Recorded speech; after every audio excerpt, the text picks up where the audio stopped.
I've always loved living in California.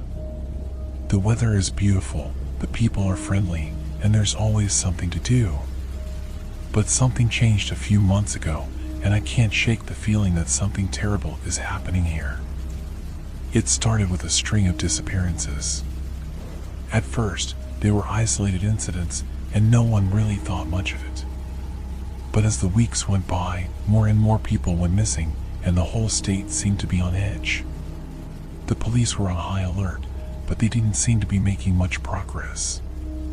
There were no leads, no suspects, and no clues as to what was happening. I tried not to let it get to me, but I couldn't shake the feeling that something was watching me, that someone was out there, waiting for me to slip up. One night, I was walking home from a friend's house when I heard a noise behind me.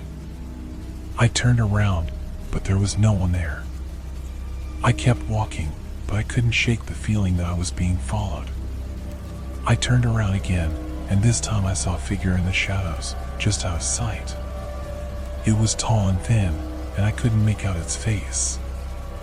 I picked up my pace and started running. I didn't stop until I was safe inside my apartment. But the feeling of being watched didn't go away. I started seeing things out of the corner of my eye, and I couldn't sleep at night. I was on edge all the time, and I knew something wasn't right. That's when the rumors started. People were saying that there was a cult operating in California, a group of people who were kidnapping others and sacrificing them in some kind of ritual. I didn't want to believe it, but I couldn't ignore the strange symbols I was seeing everywhere. They were etched into the walls and the pavement, and I had a sinking feeling that they were connected to the disappearances. I tried to talk to the police, but they didn't seem to take me seriously. They told me that they were doing everything they could, but I knew they weren't making any progress. I was on my own. One night, I was lying in bed, trying to sleep, when I heard a noise outside my window. I crept over and looked out, and I saw a figure in a hooded robe standing in the shadows. I couldn't make out its face, but I knew it was watching me. I backed away from the window, heart pounding in my chest. I knew that I was in danger, that who?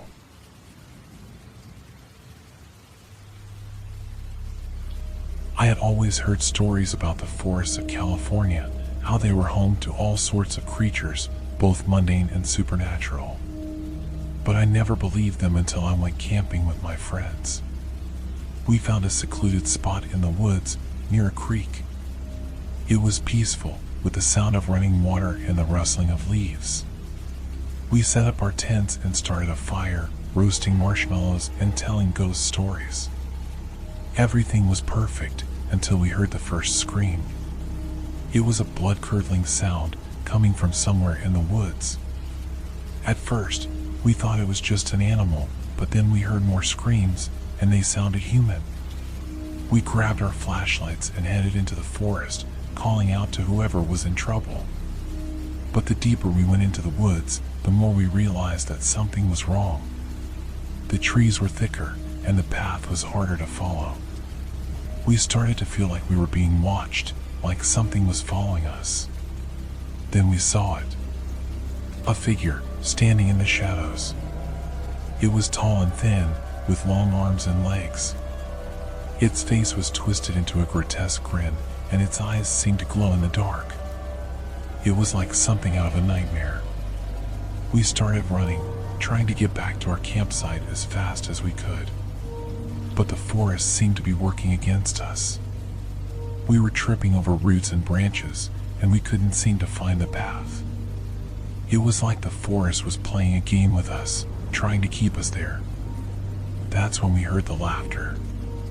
It was a cruel, mocking sound coming from all around us. We realized then that we were not alone in the woods, that something was toying with us, trying to scare us. We ran faster than we ever had before. We didn't stop until we were back at our campsite, packing up our things and leaving the woods as fast as we could. We didn't talk about what happened. We didn't want to believe it. But we knew that something was out there, something that wanted us dead. I haven't been camping in the woods of California since. I don't know what was in that forest, and I don't want to find out. All I know is that the forest is not a safe place. It's beautiful, yes, but it's also full of secrets and dangers that we can't even imagine.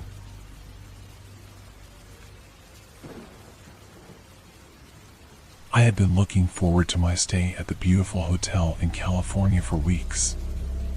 I had heard so many great things about the luxurious amenities, the stunning views, and the impeccable service. But from the moment I arrived, something felt off. The hotel was old, and there was a musty smell that permeated the air. The staff seemed friendly enough, but they all seemed to be watching me like they knew something I didn't. I tried to brush it off and enjoy my stay, but every night was the same. I couldn't sleep, and every time I closed my eyes, I felt like something was in the room with me. I would hear strange noises, like whispers or footsteps, but when I opened my eyes, there was no one there. One night, I woke up to find a woman standing at the foot of my bed.